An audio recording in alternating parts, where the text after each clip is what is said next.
தேனினும் இனிய மொழி திகட்டாத எம்மொழி செம்மொழி தாயினும் உயர்ந்த மொழி தங்கமொழி எங்கமொழி.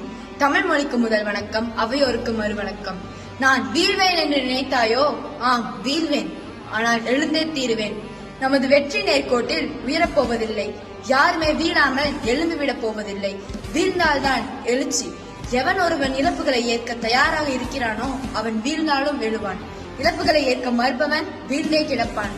நான் இங்கு கூறும் வீழ்தல் உடல் சார் வீழ்ச்சி அல்ல, மாறாக உளம் சார் வீழ்ச்சியாகும். நாம் அன்றாடம் பல்வேறு இழப்புகளை சந்திக்கிறோம். உடைமைகளை இழக்கிறோம். உற்ற உயிரையும் உறவுகளையும் இழக்கிறோம். இழக்காதிருக்க நாம் வாழ்க்கை ஒன்றும் அக்ஷய பாத்திரம் அல்லவே. ஆகவே எதையும் இழக்க எச்சந்தற்பதிலும் தயாராகி விடுவோம்.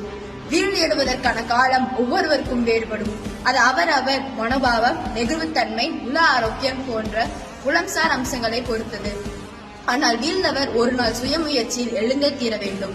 இவ்வுலகில் நம்மை தூக்கிலிட பல வேடிக்கை மனிதர்கள் இருக்கிறார்களே தவிர தூக்கிவிட எவரும் இல்லை.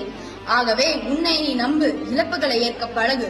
அடிபட அடிபட நீ உறுதியா வா என்பதை மனதில் நிறுத்தி செயற்படு. அடிபட நீ உறுதியா வா என்பதை மனதில் நிறுத்தி செயற்படு. வீழ்ந்தாலும் எழுவோம், விதைகளாய் மறுபிறவி கொள்வோம். வீழ்ந்தாலும் எழுவோம், விதைகளாய் மறுபிறவி கொள்வோம். நான் வீழ்வேன் என்று நினைத்தாயோ? நன்றி.